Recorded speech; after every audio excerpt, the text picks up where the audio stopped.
I was born to wear a crown, but the night I scrubbed floors in a duke's manor, I learned that dignity has nothing to do with thrones. And the man who would change everything stood before me in the candlelit corridor, offering me £5,000 to become his lie. My name, the one whispered in the halls of a palace across the sea, was Ilara Valdrin, Princess of Landria. But in England, in the sprawling estate called Thornwood Manor, I answered only to Ilara Grey, a simple name for a simple girl, a maid with no past worth mentioning and no future worth dreaming about. That was the mask I wore, and I wore it so completely that some nights, when I caught my reflection in the darkened windows of the servants' quarters, I almost believed it myself.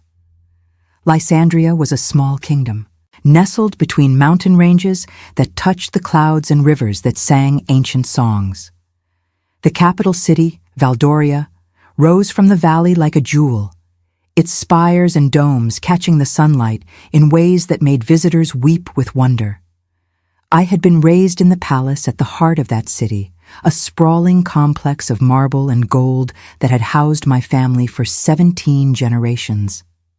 My ancestors had built Landria from warring territories into a unified nation. My father had maintained the peace they had won, and I, their only child, had been groomed from birth to continue their legacy.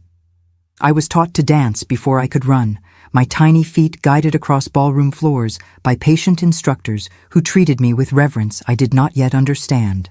I was instructed in diplomacy before I understood what lies adults told, with smiles on their faces, learning to read the subtle shifts in expression that revealed more than words ever could. I studied languages and history, mathematics and philosophy, music and art.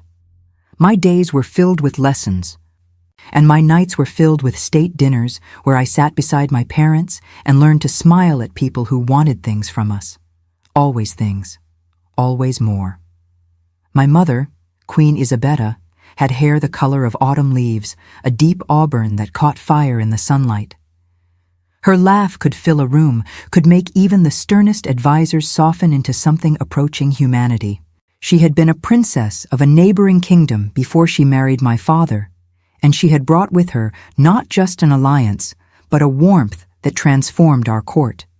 She taught me that power was a responsibility, not a privilege, that a crown was a burden willingly carried for the sake of those who could not carry it themselves. My father, King Aldrich, was a gentleman whose greatest pleasure was reading poetry aloud to his family by the fire. He had none of the martial bearing of his ancestors, none of their appetite for conquest or glory. What he had was wisdom, a deep and quiet wisdom that saw to the heart of problems and found solutions that satisfied everyone. He taught me that strength was not the same as force, that the most powerful rulers were those who never needed to raise their voices because their subjects followed them out of love, not fear. We were happy. We were naive. We believed that our happiness was permanent, that the peace my father had maintained was unshakable, that the love of our people would protect us from all harm. We were wrong. The coup came not with armies, but with whispers. It began so quietly that we did not even recognize it for what it was. A rumor here, a newspaper article there, stories of financial mismanagement, of secret treaties that betrayed our allies, of royal extravagance while the common people suffered. None of it was true, but truth matters little when lies are repeated often enough. The architect of our downfall was my father's cousin, Lord Merrick Valdrin. He had always been ambitious, always hungry for the power that my father held, and he did not. As a child, I had found him merely tiresome, a distant relative who visited occasionally and looked at my father with barely concealed envy. As I grew older, I began to see the danger in him, the calculating intelligence that lurked behind his affable smile. But I never imagined he would go so far. He spent years laying the groundwork for his treachery. He cultivated allies in the parliament, men whose debts he paid and whose secrets he kept. He funded newspapers that printed his fabrications as fact. He whispered in the ears of influential citizens, planting seeds of doubt that would eventually blossom into outright rebellion. And when he finally made his move, when he stood before the parliament with forged documents and purchased testimonies, my parents had no choice but to abdicate or watch our kingdom descend into chaos. I remember the night they told me. We sat in my father's private study, the room where he had read me stories as a child, where he had taught me to play chess, where we had spent countless hours discussing the affairs of state. The fire burned low in the grate, casting dancing shadows across the walls, and my mother's face was streaked with tears she was trying desperately to hide. "We must leave," my father said, his voice steady despite the devastation in his eyes. "Marek has given us until dawn. If we do not go willingly, he will have us arrested on charges of treason." Treason. The word was absurd. My father, who had devoted his entire life to Landria, accused of betraying it. But I knew, even then, that logic had nothing to do with any of this. Marek had won, and we had lost, and the only question that remained was how we would survive our defeat. They chose exile, a quiet estate in a distant land where they could live out their days in peace, watched but not harmed, prisoners in all but name. It was the best option available to them, the only option that did not end in imprisonment or worse. Marek did not want martyrs. Dead royals became symbols, rallying points for opposition.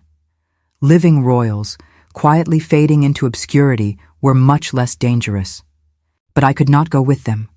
This was the part that still haunted me. 2 years later, the decision that I replayed in my mind during the long nights when sleep refused to come. Marek feared me more than he feared my aging parents.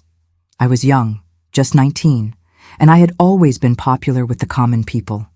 Where my father was respected, I was beloved. The merchants in the marketplace remembered the princess who had sneaked out of the palace to buy sweets from their stalls. The farmers remembered the princess who had insisted on visiting their villages, who had listened to their concerns with genuine interest, who had advocated for their needs in the palace councils. I was a threat to the legitimacy Marek so desperately craved, and he made it clear that if I remained near my parents, his spies would be watching, waiting for any excuse to act more decisively. So I made the choice that shattered my mother's heart and aged my father 10 years in a single night. I disappeared. Petra was my mother's lady's maid, a woman in her 50s who had served our family for 3 decades. She had gray hair and kind eyes, and hands that could soothe any hurt. When I told her my plan, when I explained that I intended to flee to England alone, to vanish so completely that even Marek's spies would never find me, she did not try to talk me out of it. She simply nodded, as though she had expected this all along, and began to make arrangements. She had a cousin, she told me, who had married an English merchant and moved to London decades ago. This cousin had connections in the household of a great estate, a manor called Thornwood in the countryside outside the city. The housekeeper there was known for asking no questions and valuing hard work above all else. It was not much, Petra admitted, but it was a start. The night I left the palace for the last time, I embraced my parents in the darkness of the servants' passage, the route by which I would make my escape. My mother pressed her wedding ring into my palm, a slim band of gold set with a single emerald, the ring my father had given her on the day they wed. "Keep this hidden," she whispered, her voice breaking, "and keep yourself safe. That is all I ask. Stay alive, my darling. Stay alive, and perhaps someday we will see each other again." My father held me close, his arms trembling with the effort of letting me go. "You are the best of us, Elara. Whatever happens, never forget that. You are the best of Landria, and nothing they do can take that away from you." I fled through the darkness with Petra at my side, slipping through passages known only to the palace servants, emerging at last into the cold night air of a city that no longer felt like home. Petra accompanied me to the border, where she had arranged for a trusted guide to take me the rest of the way. At the crossing, she pressed a letter of reference into my hands, a document so expertly forged that no one would question it. "I wanted to come with you," she said, her eyes bright with unshed tears. "But they will notice if I disappear. They will ask questions. It is better this way. Better that I stay and distract them, give them someone to watch while you vanish." I understood what she was saying.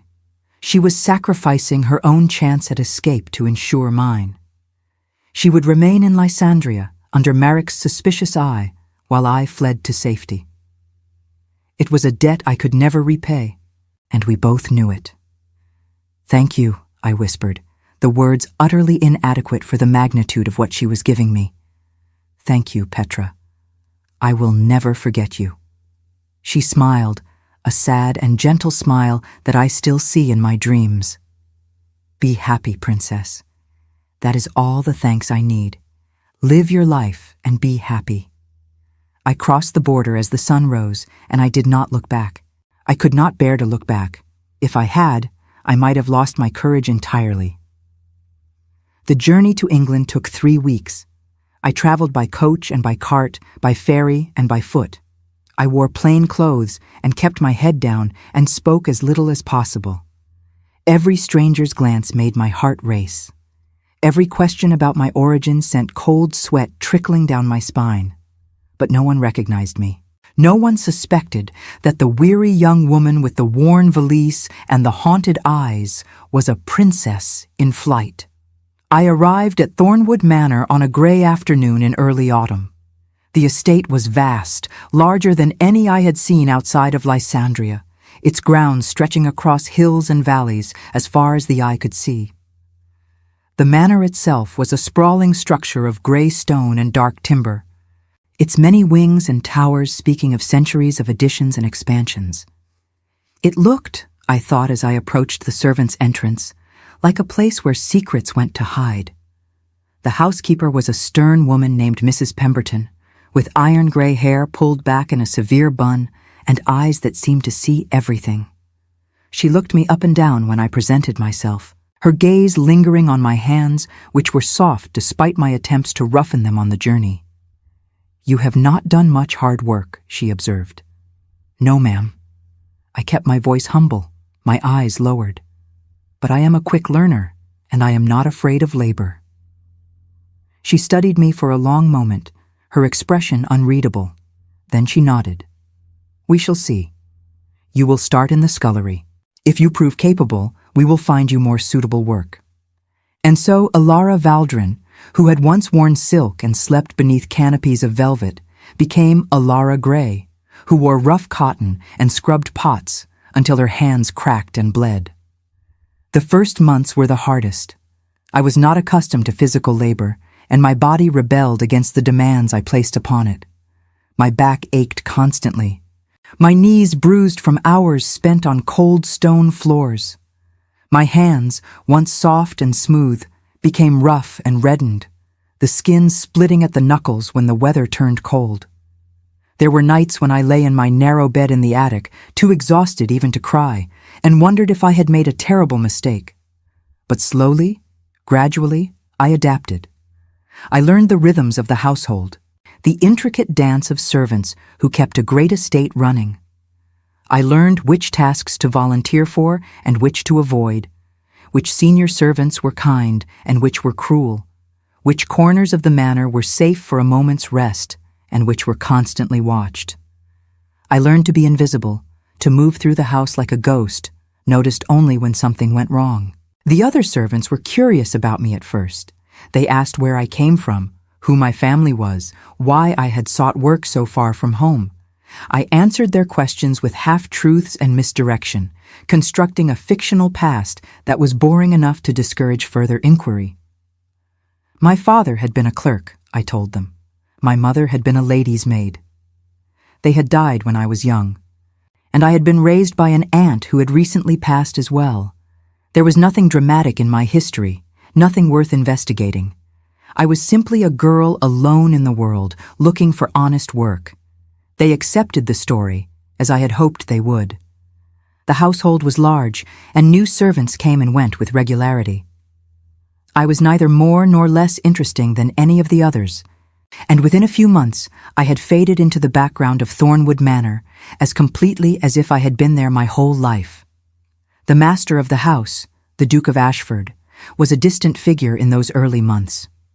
I saw him occasionally, a tall shadow moving through the halls with purposeful strides, but he never acknowledged my existence, and I never sought to draw his attention. The servants spoke of him in hushed tones, their voices a mixture of respect and pity. They said he was cold, imperious, impossible to please.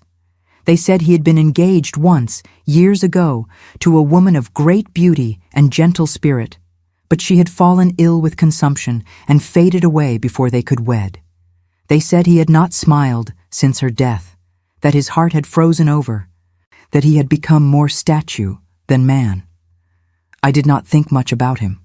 I had my own griefs to carry, my own frozen places in my heart. I scrubbed his floors and polished his silver and did my best to survive each day without thinking too much about the life I had lost. 2 years passed in this way.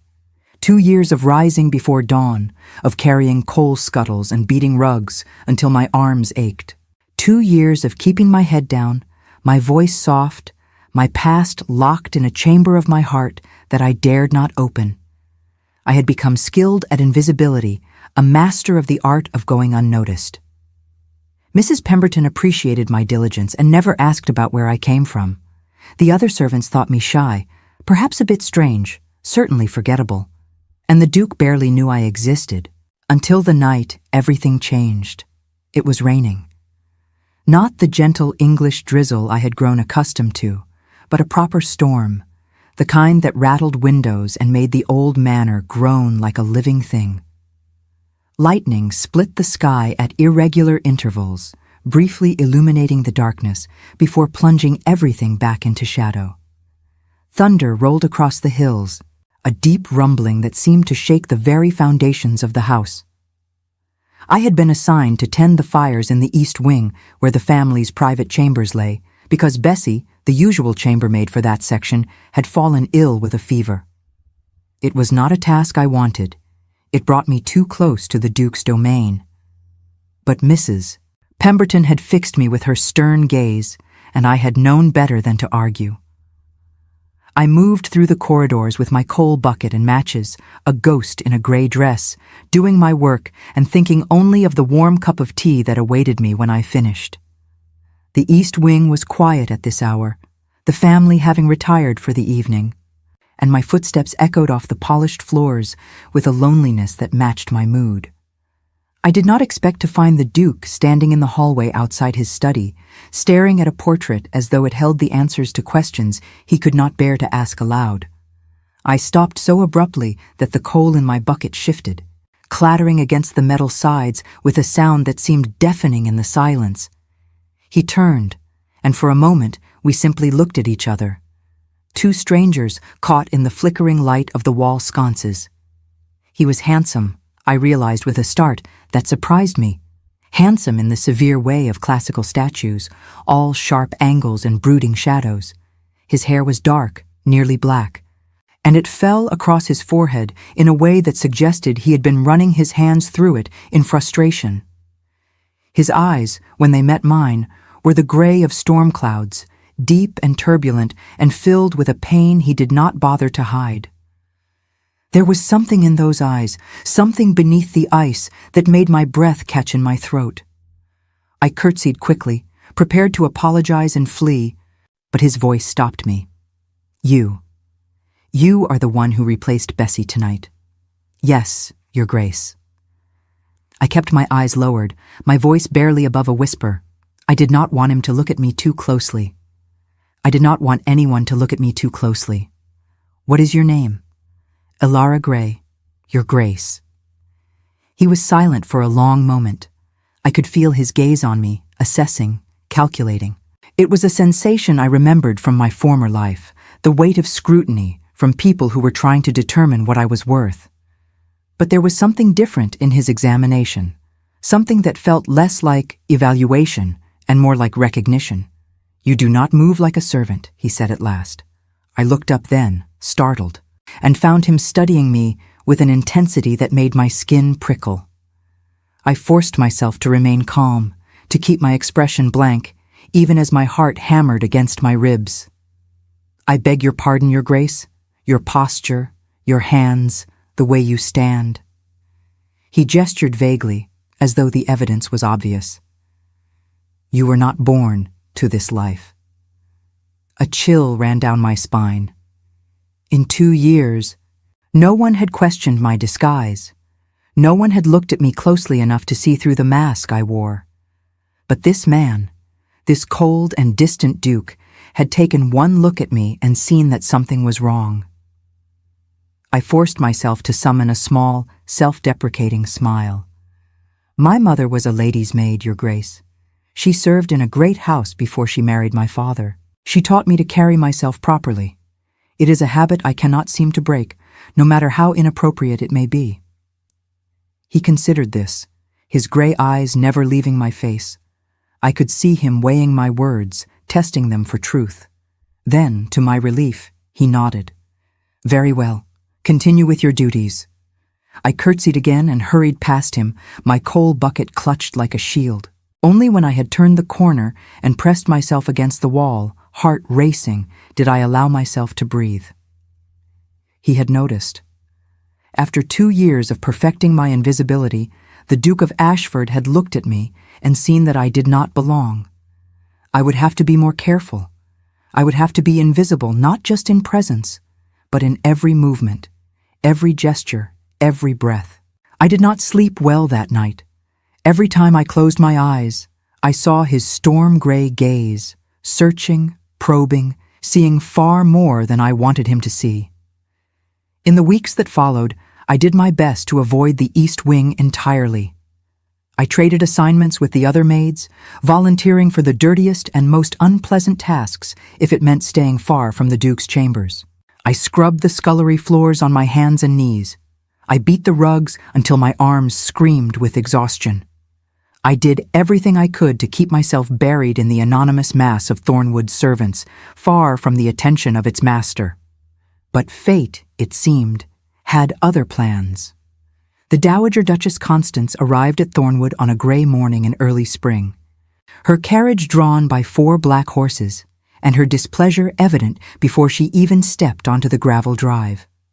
She was the Duke's grandmother, a woman of 80 years, who moved with the imperious grace of someone who had spent her entire life being obeyed. Her hair was white as snow, swept up in an elaborate style that must have taken her maid hours to achieve. Her eyes were the same storm gray as her grandson's, but where his held ice, hers held fire.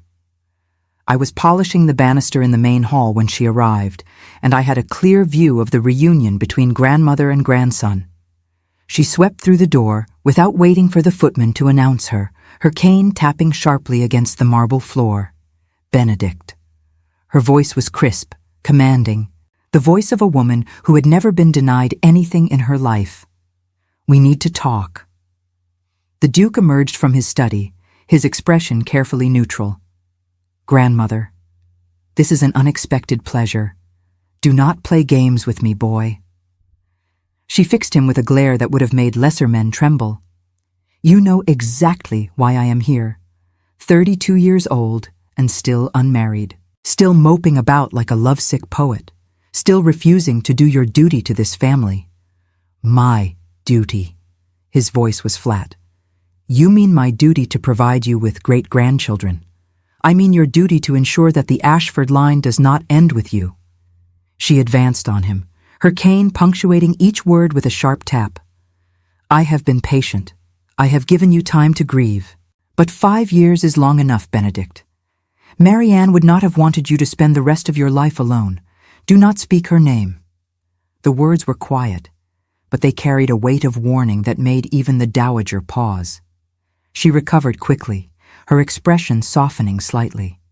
"I loved her too, you know. She would have been a fine duchess. But she is gone, and you are here, and the family needs an heir. What you need is not my concern. It should be." She met his gaze without flinching. "Because I have made a decision, Benedict. Marry before the end of the season, or I will cut you off from the family trust entirely." The silence that followed was deafening. I stood frozen on the stairs, my polishing cloth forgotten in my hand, watching this battle of wills with the horrified fascination of a bystander at a carriage accident. "You cannot do that," the Duke said at last, his voice strained. "I can." The dowager smiled, a cold and satisfied smile. "Your grandfather set up the trust specifically to give me this power. He knew even then that you might need motivation. Marry by the end of the season, Benedict, or lose everything." She turned and swept toward the stairs, forcing me to scramble out of her way. As she passed, her sharp eyes flicked over me briefly before moving on. I was invisible to her, a servant barely worth noticing. But even so, I felt the force of her personality like a physical blow. The Duke stood in the hall, his fists clenched at his sides, his face a mask of barely controlled fury. Then, without a word, he turned and disappeared into his study, slamming the door behind him with a force that echoed through the entire house. The servants' hall buzzed with gossip for days. "She has given him an ultimatum," Bessie whispered as we polished silver in the scullery. "That is what Mrs. Pemberton says. The dowager wants him married before the end of the season, or he loses everything." I said nothing, keeping my eyes on the fork in my hands, but I listened with more interest than I should have. "Can she do that?" Another maid, a young girl named Cora, asked with wide eyes. "Take away his inheritance?" "She controls the family trust," Bessie explained with the authority of someone who had eavesdropped on many conversations. "The old Duke set it up that way before he passed. Everything goes to the eldest male heir, but only if the dowager approves. And the dowager has decided she wants great-grandchildren before her time comes." Cora giggled. "The Duke will have to find a bride then." "Do you think he will choose someone from the season? One of those London ladies with their fancy gowns and their airs? Who else would he choose?" Bessie snorted. "He is a duke. He will marry a duke's daughter or an earl's daughter at the very least. Someone with breeding and connections, someone who can give him airs and throw dinner parties and look pretty on his arm." I thought of the portrait he had been staring at the night I encountered him in the corridor. I had looked at it the next morning, when the hallway was empty, and recognized the style of a miniature painter who had been popular in my own country. The woman in the portrait had soft brown hair and kind eyes. She looked like someone who would have made an excellent duchess had she lived. But she had not lived, and now the Duke was being forced to find another. I did not think about it again. It was not my concern. I was a maid, invisible and forgettable, and the marriage prospects of dukes existed in a world entirely separate from mine. Or so I thought. The summons came on a Thursday evening, delivered by Mrs. Pemberton herself, whose expression was pinched with confusion and something that might have been suspicion. "The Duke wishes to see you in his study," she said, her voice clipped. "Immediately." I set down the linens I had been folding, my hands steady even as my mind raced. "Have I done something wrong, Mrs. Pemberton?" I could not say. She looked me up and down, as though seeing me for the first time. There was something different in her gaze, a wariness that had not been there before. "But you had better go quickly. His Grace does not like to be kept waiting." I smoothed my apron, tucked a stray strand of hair behind my ear, and made my way to the east wing. The corridor felt longer than it ever had before, the portraits on the walls seeming to watch me with knowing eyes. Generations of Ashford stared down at me as I passed, their painted faces stern and disapproving, as though they knew I did not belong. When I reached the study door, I hesitated for only a moment before raising my hand to knock. "Enter." His voice was deep, commanding, the voice of a man who expected to be obeyed without question. I opened the door and stepped inside, my heart pounding so loudly I was certain he must hear it. The study was warm, a fire crackling in the hearth despite the mild spring evening. Books lined every wall, reaching toward the ceiling like soldiers standing at attention, and a massive oak desk dominated the center of the room. The Duke stood by the window, his back to me, gazing out at the darkening gardens. He did not turn when I entered, closed the door.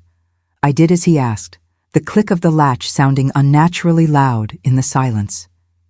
"You are Ilara Grey." He still did not turn. "The maid with the lady's maid mother." "Yes, Your Grace." "Tell me, Ilara Grey, do you know why I have summoned you here?" "No, Your Grace." At last he turned.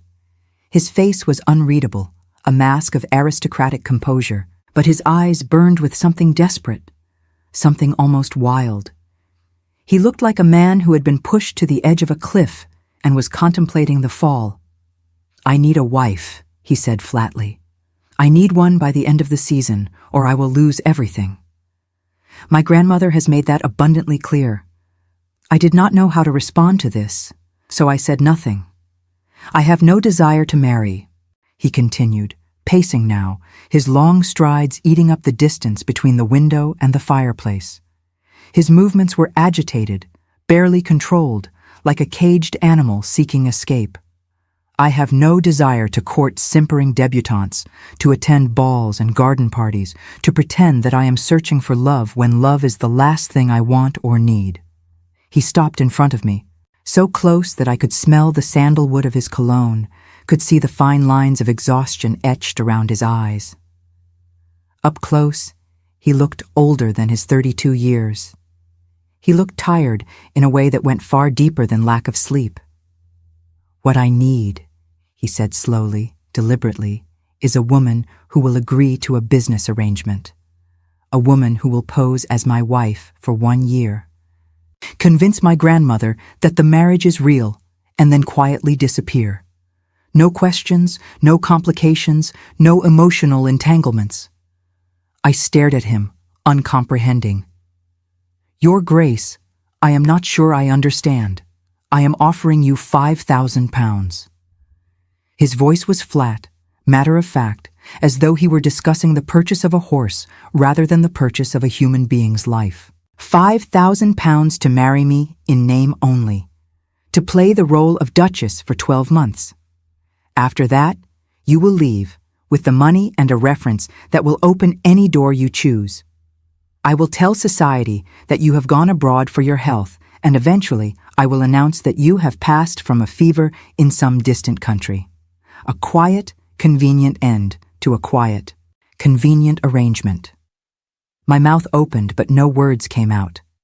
I felt as though the ground had shifted beneath my feet, as though I had stepped into one of the fantastical novels the other maids liked to read by candlelight. Dukes did not propose marriage to scullery maids. Dukes did not offer fortunes to servants they barely knew. This was madness. And yet, why me? I finally managed, my voice barely above a whisper. "Because you are a stranger here." His gray eyes bore into mine with an intensity that made me want to look away. But I held his gaze, refusing to be intimidated. "Because you have no family who will ask questions. Because you move like a lady, even if you scrub floors for a living." His jaw tightened. "And because I saw your face when I mentioned love, you flinched. You understood. You are as averse to it as I am. That makes you safe." I should have refused.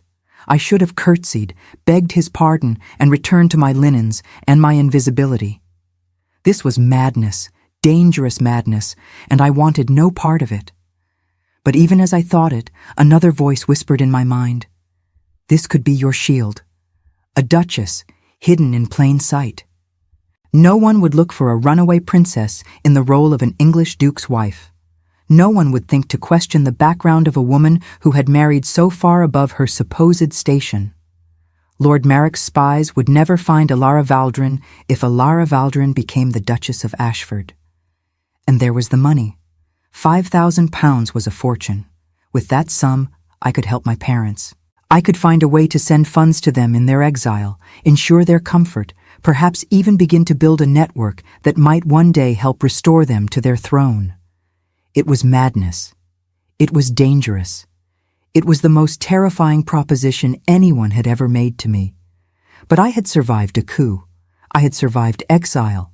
I had survived 2 years of scrubbing floors and biting my tongue and pretending to be someone I was not. I could survive this.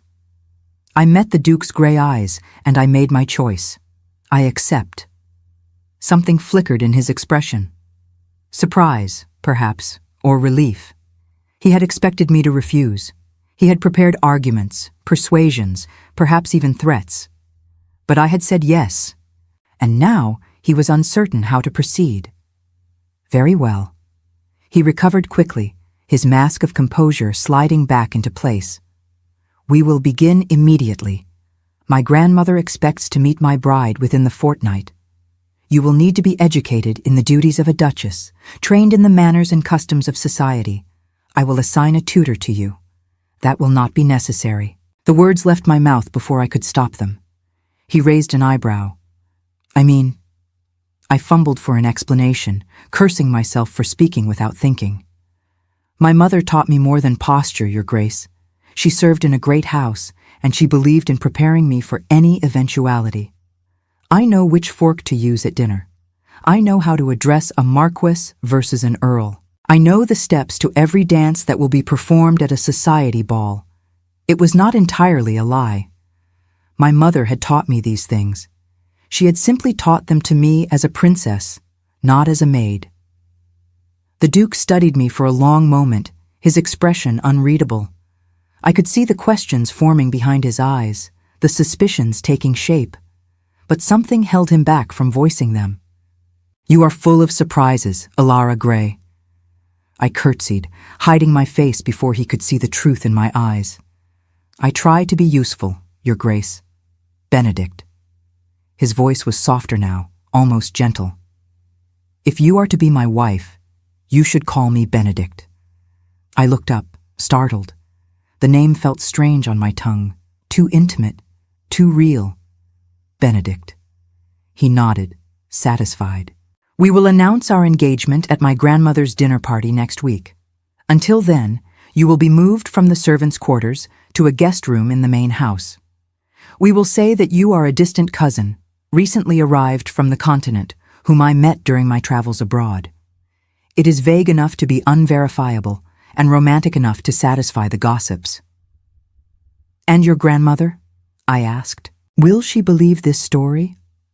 My grandmother believes what she wishes to believe, he said, a note of bitterness creeping into his voice. And right now, she wishes to believe that I am finally doing my duty. She will not look too closely at the details. I nodded, though my mind was spinning with the implications of what I had agreed to. I was about to become a duchess. I was about to enter a world of balls and banquets, of scrutiny and expectation.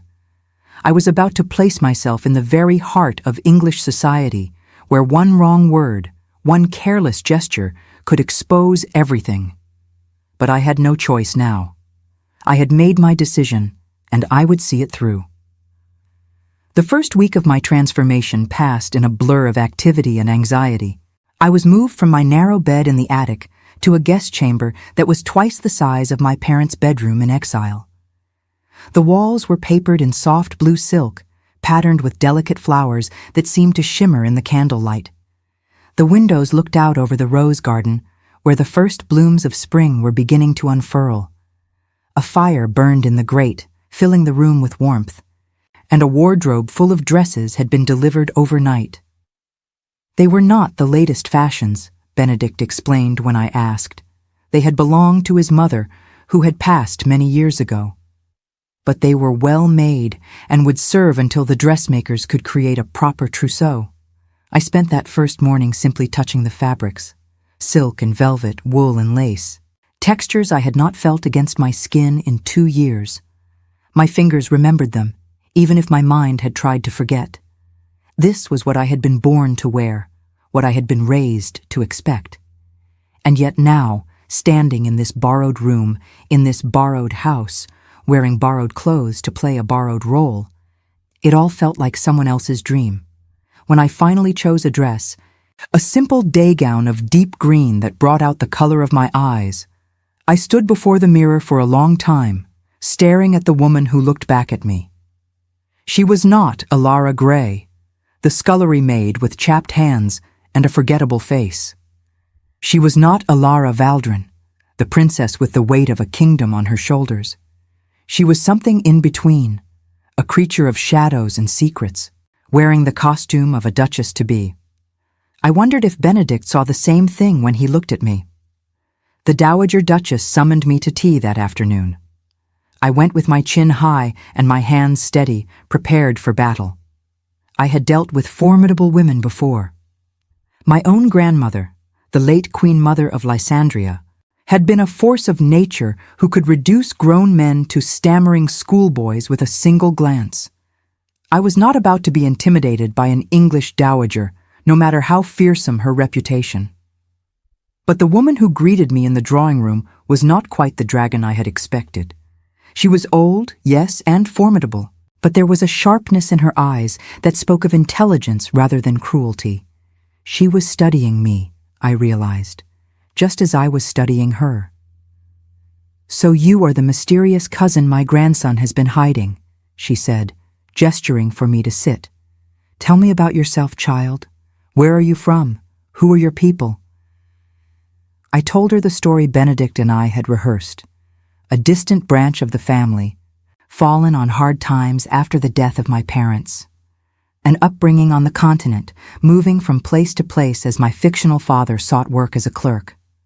A chance encounter with Benedict during his travels 3 years ago.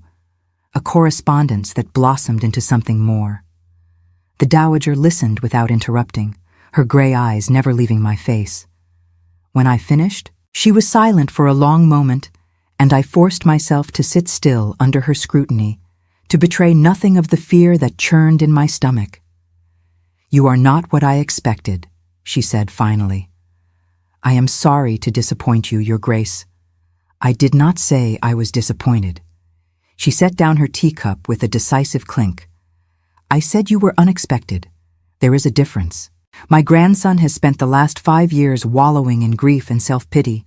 I had begun to fear he would never emerge, and now, suddenly, he presents me with a bride. A bride with no connections, no fortune, no obvious advantages. Either he has lost his mind entirely, or there is something about you that I cannot see." I held her gaze, willing my expression to remain calm. "Perhaps, Your Grace. The advantage is simply that I ask nothing of him." Her eyes narrowed. "And what do you ask for yourself? Only to make him happy."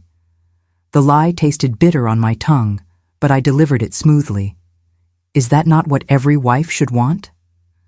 The dowager studied me for another long moment. Then, to my surprise, she laughed. It was not a warm laugh, but it was genuine, and it transformed her face from something stern into something almost approachable. "You are cleverer than you look, child. Good. Benedict needs someone clever. He has been surrounded by sycophants and fools for far too long." She rose, signaling that the interview was over. "I will be watching you," she said, as I curtsied my farewell. "Remember that." I walked back to my new chamber with the dowager's warning ringing in my ears. She did not trust me. She knew on some instinctive level that I was not what I claimed to be. But she was willing to wait, to observe, to gather evidence before she struck. I would have to be very, very careful. The engagement dinner was a blur of candlelight and champagne, of curious faces and probing questions. The dowager had invited the cream of county society, eager to show off her grandson's unexpected choice of bride, and they descended upon Thornwood Manor like a flock of well-dressed vultures. I smiled until my cheeks ached, answered inquiries with half-truths and misdirection, and allowed Benedict to guide me through the evening with a proprietary hand at the small of my back. His touch was warm through the silk of my gown, and I found myself leaning into it despite my better judgment. We made a convincing couple, I thought. 2 people going through the motions of happiness, performing love for an audience that wanted desperately to believe. But there were moments, brief flashes, when the performance felt almost real. When Benedict leaned close to whisper a warning about an approaching gossip, his breath warm against my ear, and I caught the scent of him, sandalwood and something darker, something that made my pulse quicken. when his hand tightened on mine during a particularly intrusive question about our courtship, a silent message of solidarity that I felt all the way to my bones. When he looked at me across the dinner table, his gray eyes soft in the candlelight, and I forgot, for just an instant, that this was all pretend. I reminded myself harshly that it meant nothing. We were actors in a play, nothing more. He did not want a real wife, and I could not afford to be one. Our paths had crossed for a brief, strange moment, but they would diverge again. That was the agreement. That was the plan. And yet, the weeks that followed blurred into a strange rhythm of public performance and private distance. During the day, we played our roles flawlessly. We attended balls and garden parties, accepting congratulations with gracious smiles. We walked arm in arm through Hyde Park, allowing the ton to admire us. We sat side by side at the opera, close enough that anyone watching would assume we were a couple lost in the first flush of love. But at night, in the privacy of Thornwood Manor, we were strangers. Benedict retreated to his study after dinner, burying himself in ledgers and correspondence, emerging only when duty demanded his presence at some social function.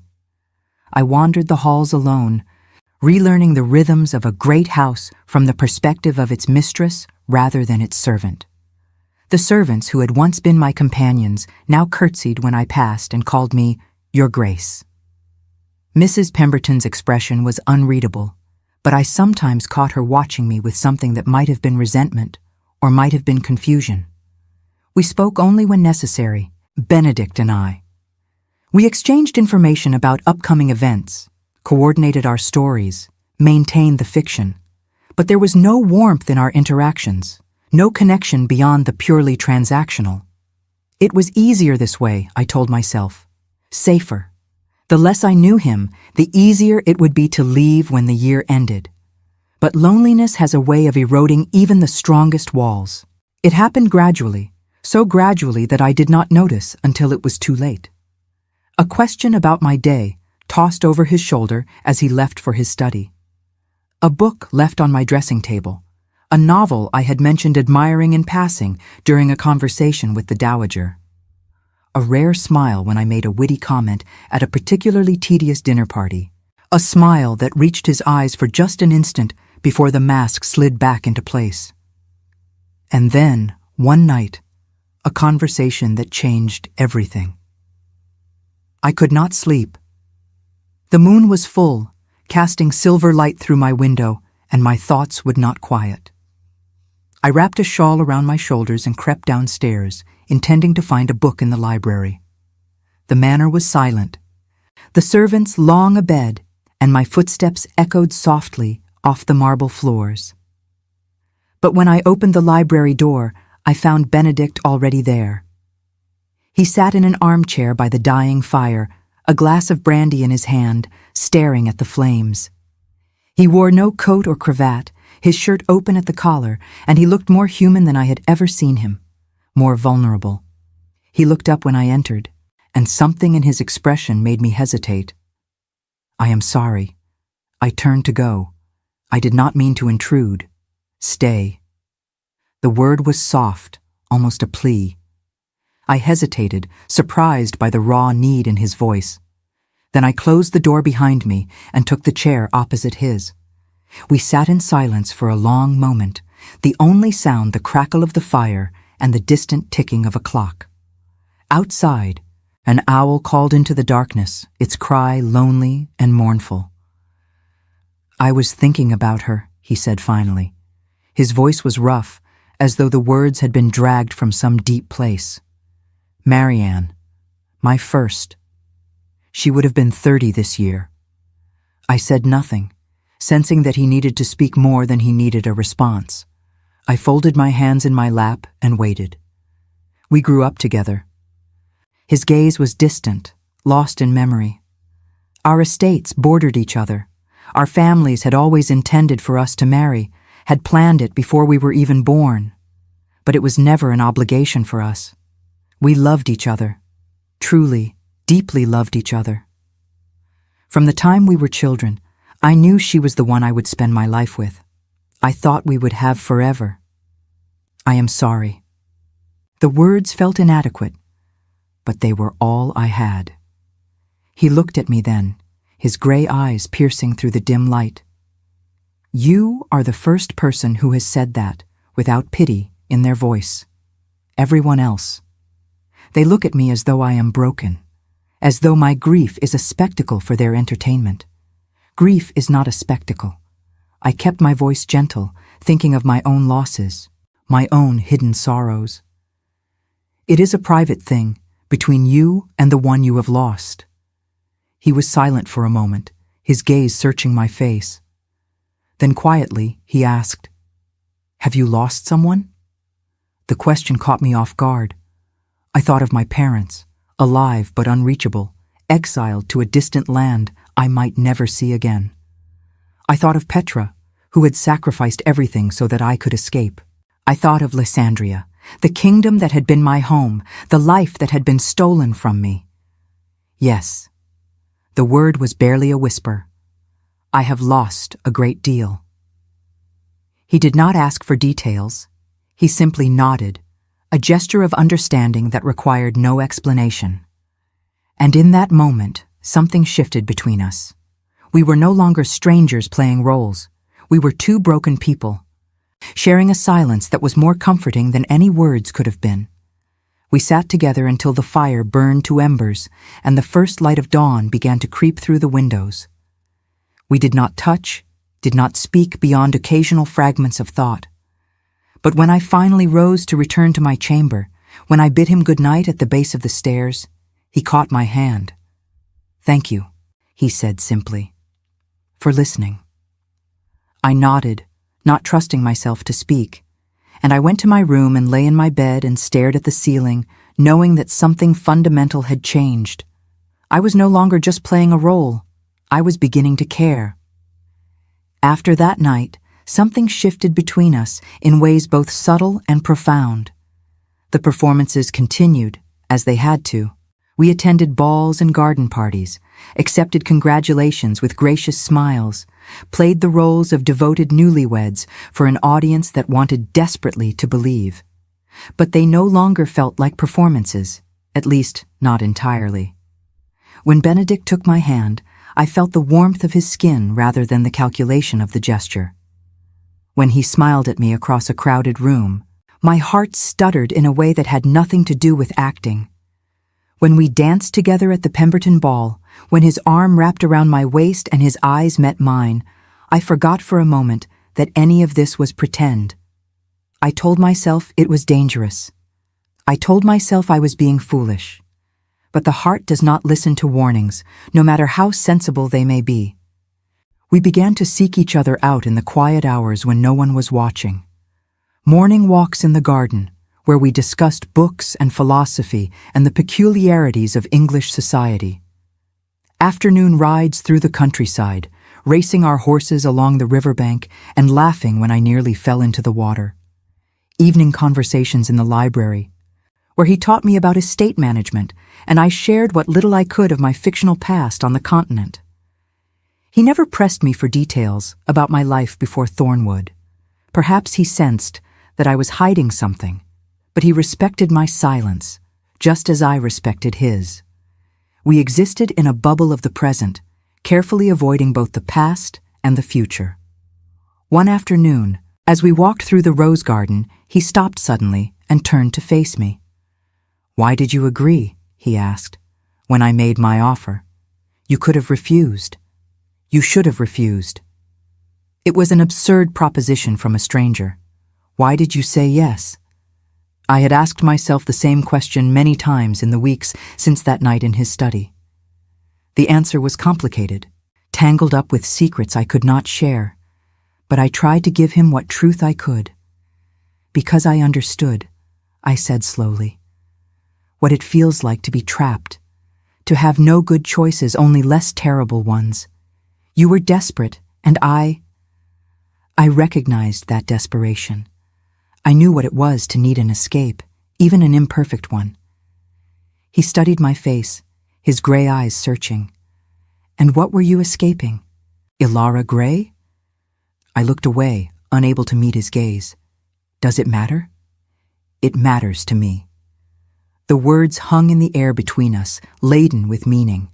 I felt my heart constrict, felt the walls I had built around myself tremble under the weight of his attention. Perhaps someday I will tell you, I said at last, but not today. He nodded slowly, accepting my deflection with a grace I did not deserve. Someday, then. We continued our walk in silence, but the silence was different now. It was full of unspoken things, of promises half made and questions half answered. And when his hand brushed against mine, when his fingers intertwined with mine as though it were the most natural thing in the world, I did not pull away. The wedding took place 3 months after our engagement, in the chapel at Thornwood Manor. It was a small ceremony, attended only by family and the closest friends of the Ashford name. The dowager presided with surprising warmth, her gray eyes suspiciously bright as she watched her grandson take his vows. I wore a gown of ivory silk, trimmed with lace that had been worn by Benedict's mother and grandmother before her. My mother's ring hung on a chain around my neck, hidden beneath the fabric, a piece of my old life carried into my new one. When Benedict slipped his ring onto my finger, when the vicar pronounced us husband and wife, I felt something settle into place within my soul. This was real, I thought. Whatever games we were playing, whatever lies we had told, this moment was real. I was married. I was a duchess. I was bound to this man by law and by God, for better or for worse. For better or for worse. The months that followed were the happiest I had known since leaving Landria. We settled into a rhythm of companionship that felt less like performance and more like partnership. Benedict emerged from his grief slowly, like a flower opening to the sun. He laughed more often. He spent less time buried in his study. He began to engage with the estate and its tenants in ways he had not done for years. I watched him change, and the watching filled me with a tenderness I could not name. He would return from a morning ride with color in his cheeks, eager to tell me about a new foal born in the stables or a tenant's child who had recovered from illness. He would sit across from me at breakfast and actually eat, rather than staring at his plate with the hollow eyes of a man going through motions. He began to smile, without prompting, without occasion, simply because something had pleased him. The dowager noticed the change as well. She said nothing directly, but I caught her watching us sometimes, her sharp gray eyes softened by something that might have been satisfaction. She had gotten what she wanted, a married grandson with the promise of heirs. But I sensed that she had gotten more than she bargained for. She had wanted compliance. She had gotten happiness. One afternoon, as I walked through the portrait gallery, she appeared beside me as though conjured from the shadows. "You have done something remarkable," she said without preamble. "Your Grace?" She gestured toward the window, where Benedict could be seen in the garden below, playing with one of the estate dogs. He was laughing, actually laughing, as the animal bounded around him in circles. "I have not seen him like this since Marianne fell ill," the dowager said quietly. "I thought that part of him had gone forever. But you have brought it back." I did not know what to say, so I said nothing.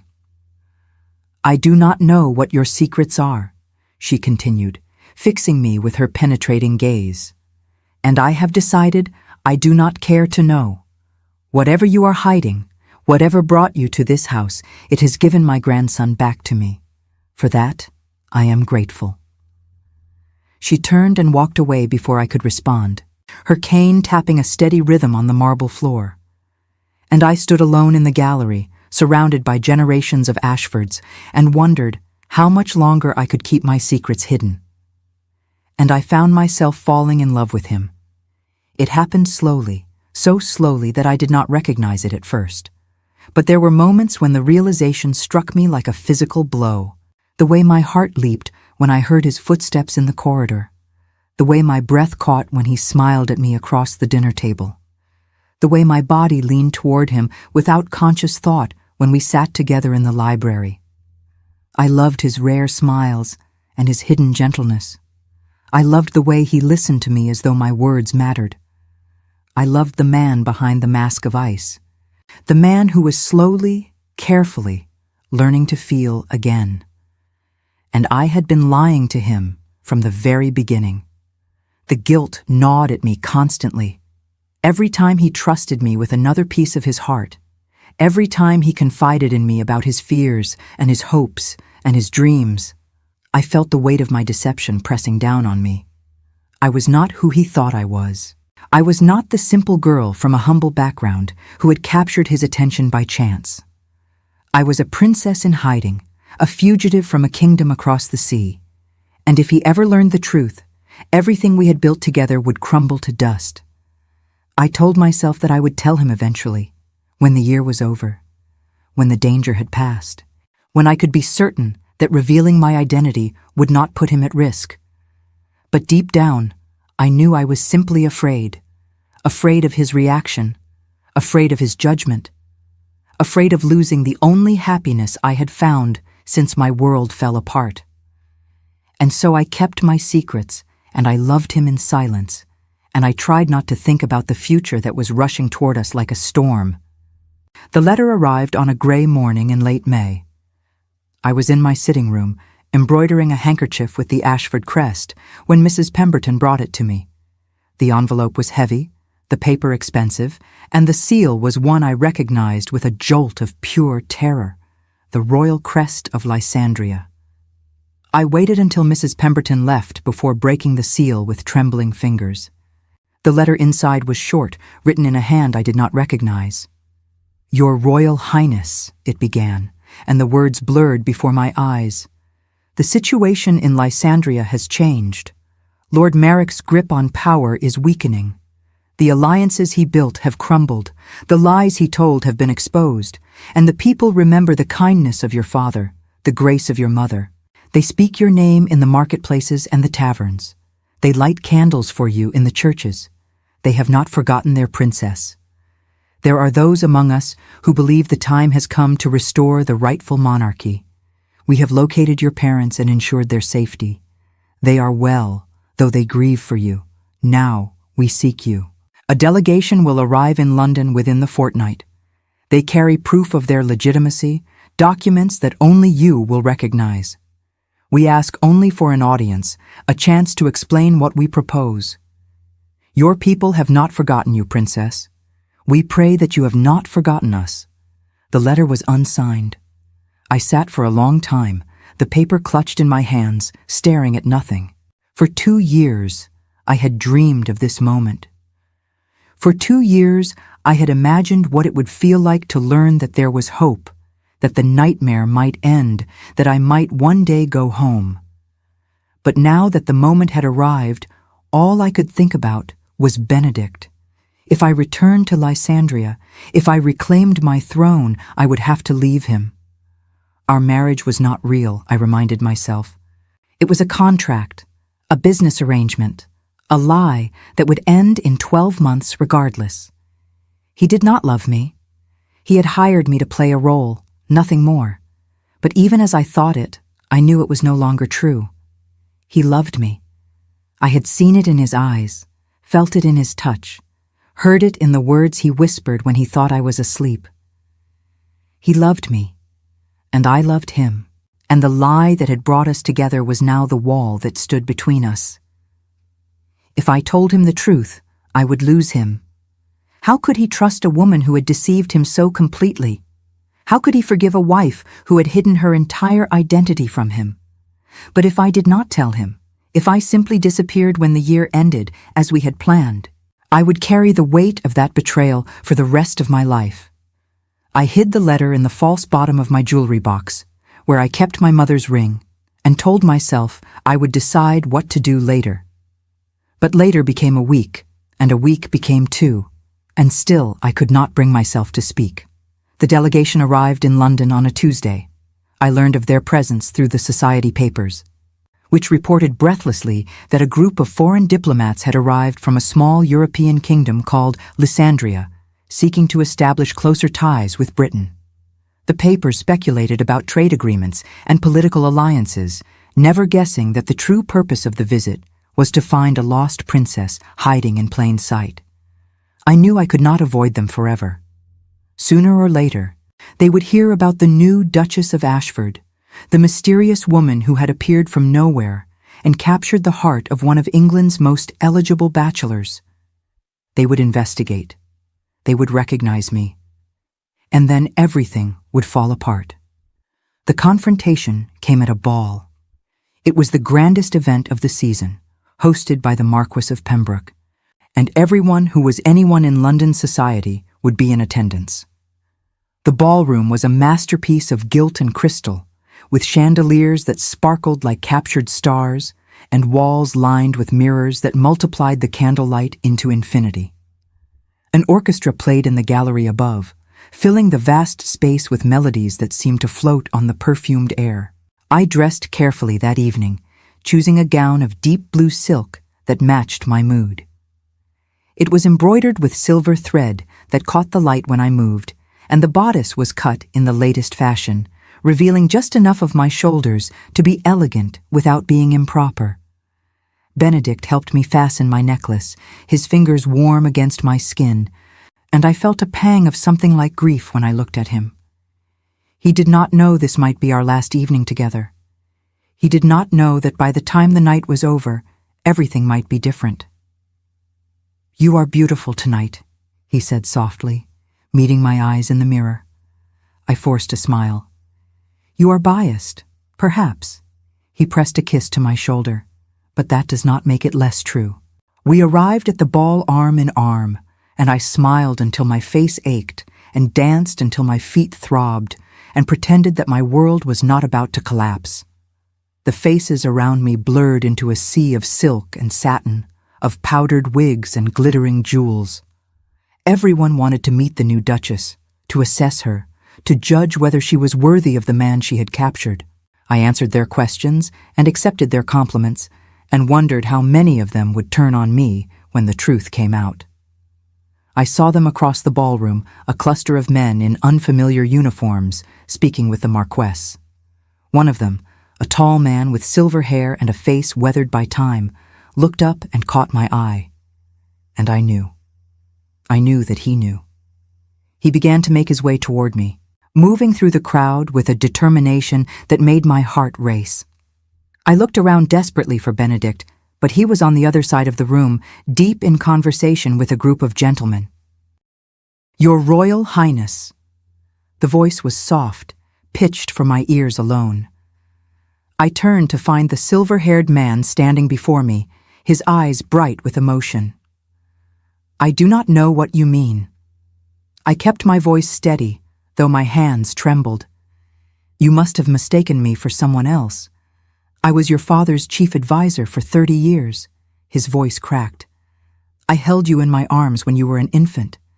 I taught you to ride your first pony. I watched you grow into the woman you are today. Please, princess, do not pretend you do not know me." I closed my eyes, defeat washing over me. "Count Aldrich." He grasped my hands, his grip fervent. "We have found you. After all this time we have found you. Your people need you, Highness. Lysandria needs its princess. I cannot." The words were torn from me. "I cannot simply leave. There are complications." "Complications?" He frowned. "What complications could possibly matter more than your kingdom?" "She means me." The voice came from behind me, deep and cold. I turned to find Benedict standing there, his face a mask of barely contained fury. He must have seen me speaking with the stranger, must have crossed the ballroom to investigate. "Benedict." I reached for him, but he stepped back, evading my touch. "Please, let me explain."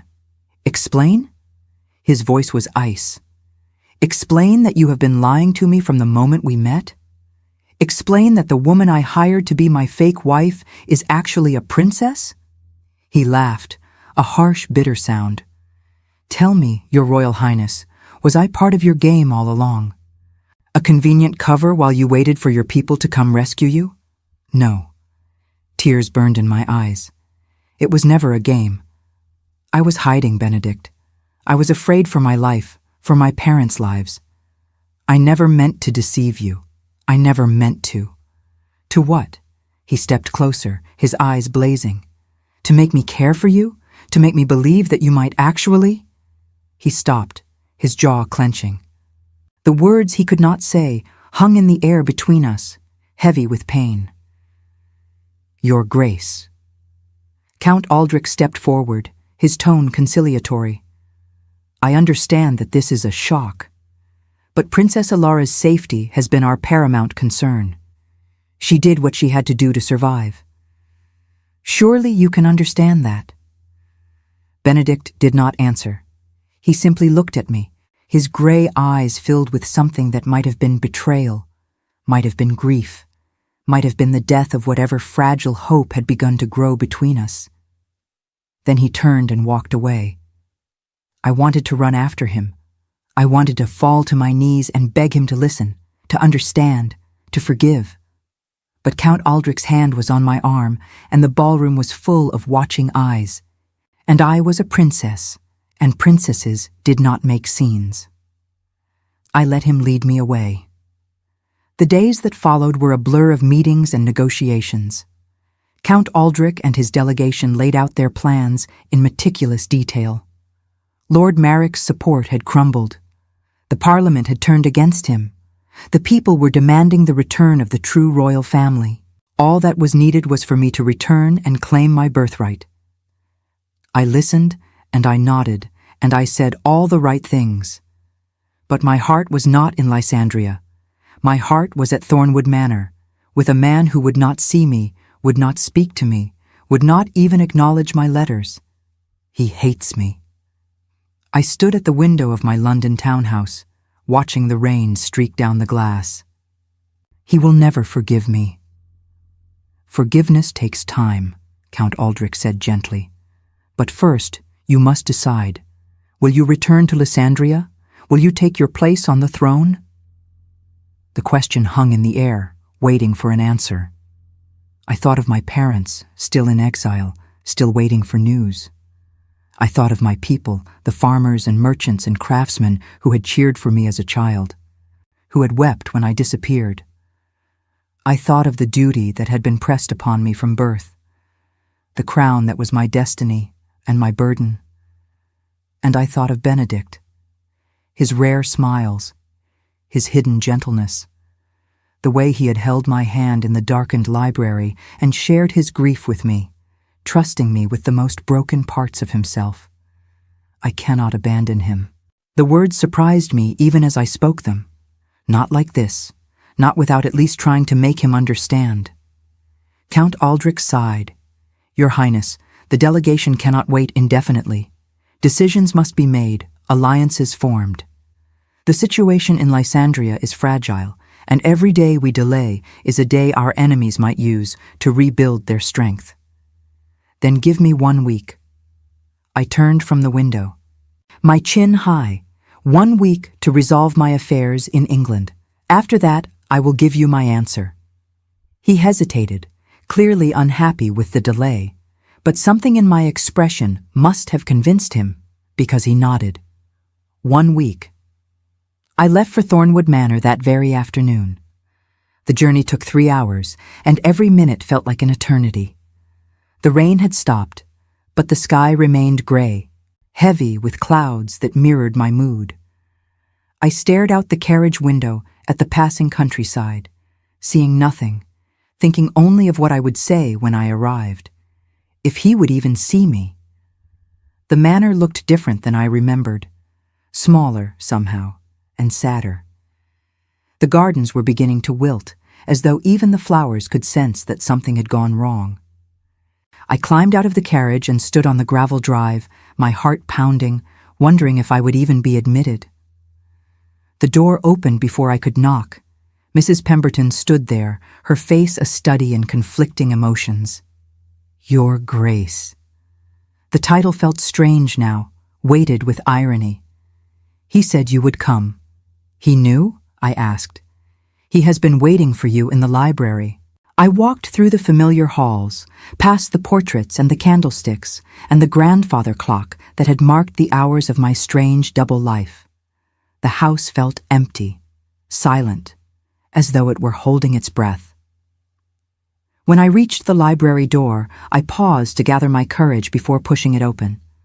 Benedict stood by the window, his back to me, just as he had been the first night we truly spoke. He did not turn when I entered. You came. I could not stay away. I took a step toward him, then another. Benedict, I am sorry. I am so sorry for the lies. I never meant to hurt you. He turned then, and I saw that his face was pale, his eyes shadowed. He looked as though he had not slept in days. He looked as broken as I felt. I have spent the last week trying to hate you, he said quietly. Trying to convince myself that everything between us was a lie. That you were using me, manipulating me, laughing at me behind my back. I have never laughed at you. My voice broke. Everything I felt, everything I feel is real. The lies were about my past, not about my heart. He was silent for a long moment. Then slowly he asked, "What is your real name?" "Ilara." I met his eyes, willing him to see the truth in them. My name is Ilara. That, at least, was always true. And the rest of it? The princess? The kingdom? The coup? All true. I spread my hands helplessly. I am the heir to the throne of Landria. My family was deposed, my parents exiled. I came to England to hide, to disappear. I never expected to find you. I never expected to fall in love. The word hung in the air, dangerous and fragile. Love. He said it as though testing the weight of it. You love me, yes. The confession felt like stepping off a cliff, like surrendering to gravity. I love you, Benedict. I love the man who showed me his grief in this very room.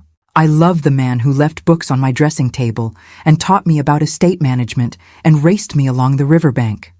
I love you, and I am terrified that I have lost you forever. He crossed the distance between us in 2 strides. His hands cupped my face, his thumbs brushing away tears I had not realized I was shedding. I have spent the last week, he said, his voice rough, trying to hate you. But every time I closed my eyes, I saw your face. Every time I tried to sleep, I remembered the sound of your laughter. And I realized that I cannot hate you, Ilara. I cannot hate you, because somewhere along the way, against all reason and intention, I fell in love with you too. He kissed me then, and it was nothing like the chaste pecks we had exchanged for show. It was desperate and hungry and full of all the words we had never said. I melted into him, my arms wrapping around his neck, my heart singing with a joy I had never expected to feel. When we finally broke apart, both breathless, he rested his forehead against mine. What happens now? He asked. Your people want you back. They want you to be their queen. I know. And do you want that? Do you want to return to Landria? I pulled back so I could look into his eyes. I want to be with you. That is what I want more than anything in the world. But I also have a duty to my people. A duty I cannot simply abandon because I have found happiness. He nodded slowly. Then we will find a way to honor both. Your duty and our love. There must be a path forward that does not require you to sacrifice one for the other. And if there is not? He cupped my face again, his gaze fierce. Then we will create one. I laughed, a shaky, disbelieving sound. You would do that? Give up your life here, your estate, your position, to help me reclaim a throne you have never seen? I would follow you to the ends of the earth, Ilara Valdrin. He smiled, and it was the most beautiful thing I had ever seen. I have spent 5 years hiding from love because I was afraid of losing it again. But you have shown me that love is worth the risk. Whatever comes next, we will face it together.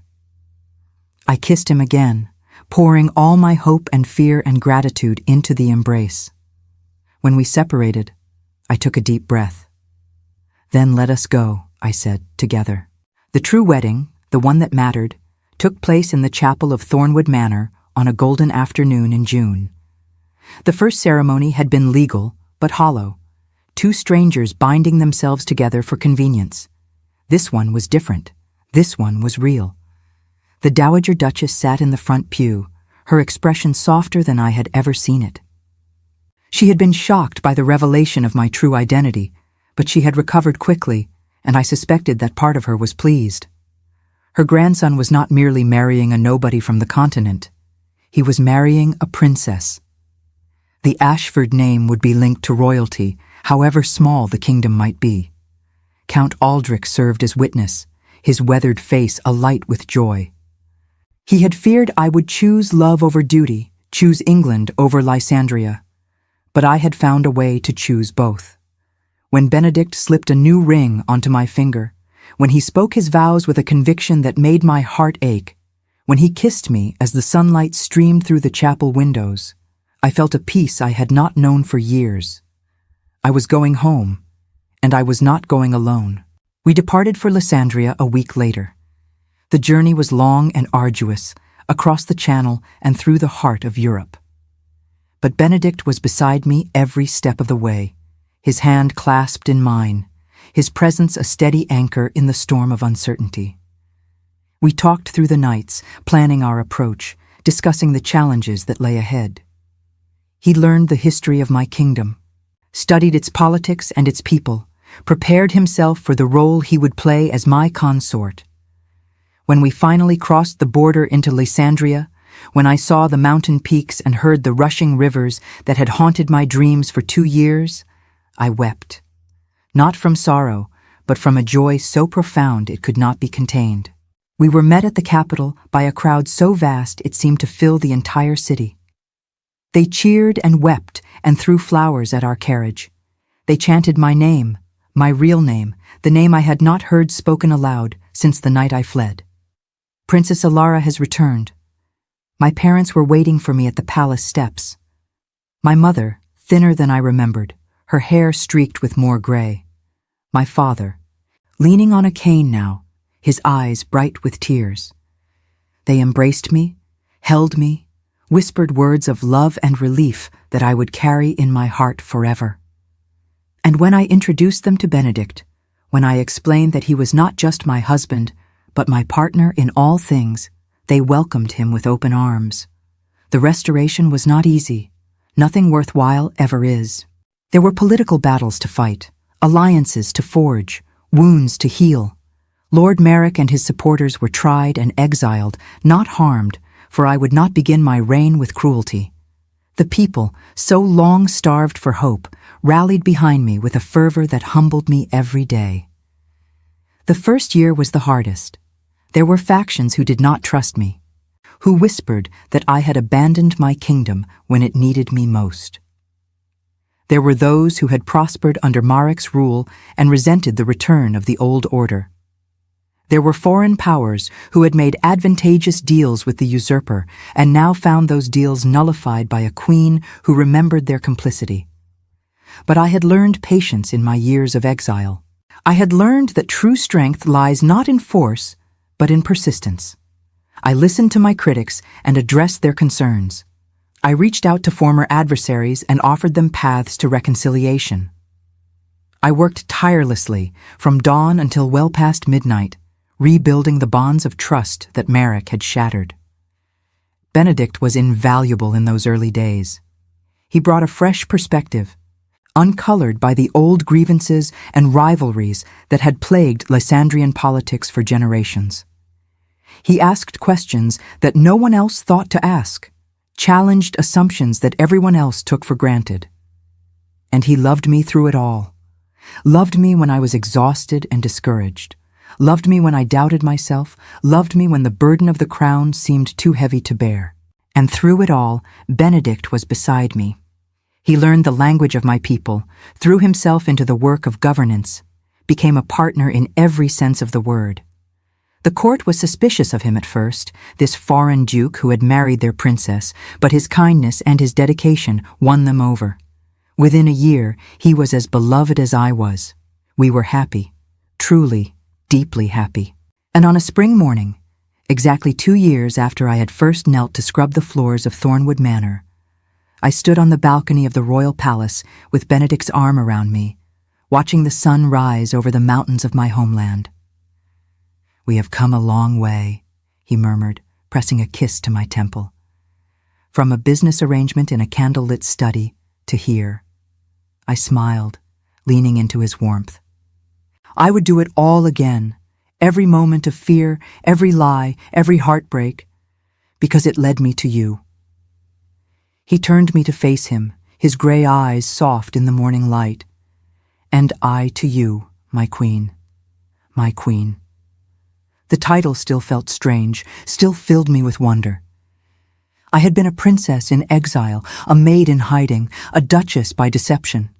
But now, at last, I was simply Ilara, a woman loved and loving. A queen not just of a kingdom, but of my own heart. I kissed my husband as the sun rose higher, gilding the world in gold. The past was behind us, full of shadows and secrets. But the future lay ahead, bright and full of promise. And I stepped into it, hand in hand with the man I loved, ready for whatever came next. Some stories end with a coronation, a grand ceremony of velvet and gold. Mine was no different in that regard. The crown was heavy on my brow, the scepter cold in my hand, the robe stiff with centuries of tradition.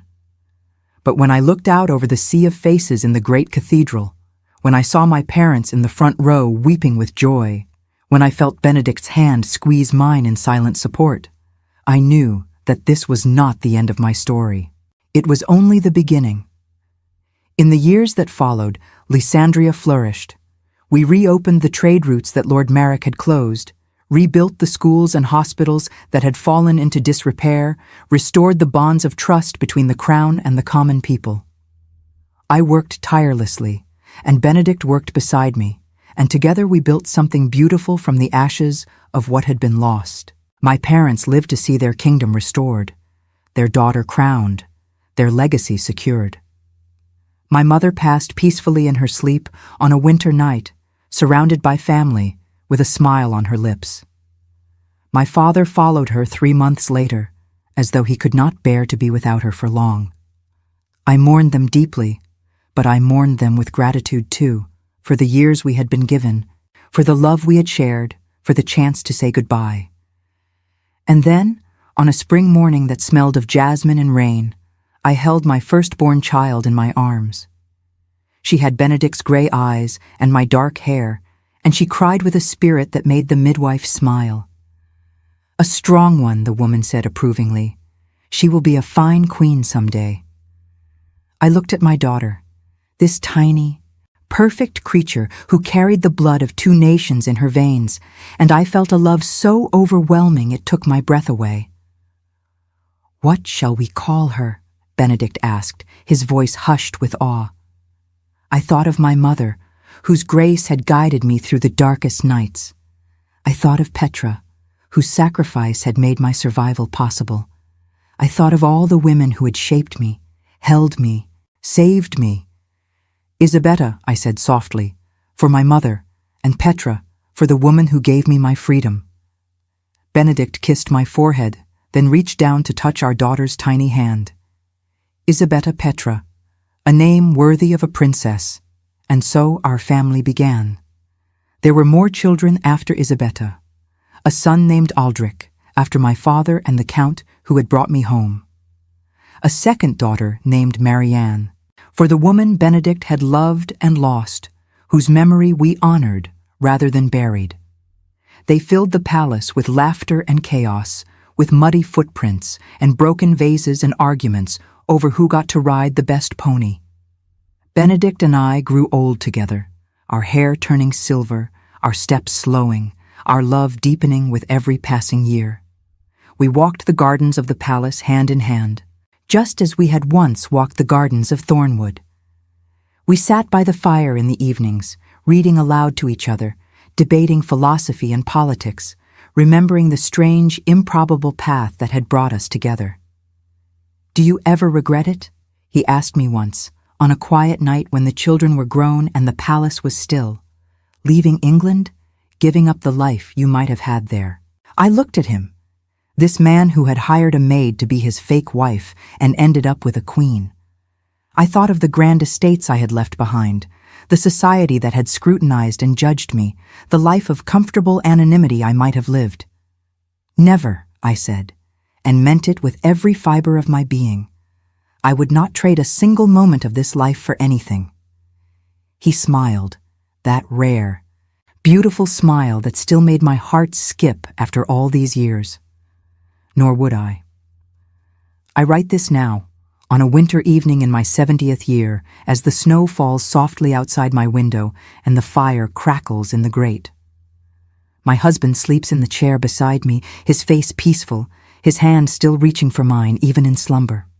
My children are grown, my grandchildren are thriving, and my kingdom is at peace. I was born to wear a crown, and I have worn it with honor. But the greatest treasure of my life was never the throne or the palace or the jewels. It was love. The love of my parents, who gave me roots. The love of my people, who gave me purpose. The love of my husband, who gave me himself without reservation or condition. And when I think of that night so long ago, when a desperate duke offered £5,000 to a frightened maid, I cannot help but smile. He did not know she was a princess. And perhaps that was the greatest gift of all, because in his ignorance, he saw me truly, not as a crown or a title or a political advantage, just as a woman he could learn to love, and I, who had lost everything, found in his love a kingdom greater than any I had ever known. This is my story, the story of a princess who scrubbed floors, a duke who feared his own heart, and the love that saved them both. It is not a fairy tale, for fairy tales are simple and life is anything but. But it is true, every word of it, and that is worth more than any fiction could ever be. The snow continues to fall. The fire burns low, my husband stirs, reaching for me, and I take his hand as I have taken it 1,000 times before. We are old now, and our story is nearly finished. But as I look back over the years, over the triumphs and the sorrows, the laughter and the tears, I find that I have no regrets. I was a princess in exile. I became a maid, a duchess, a queen. But always, always, I was loved. And in the end, that is the only thing that truly matters.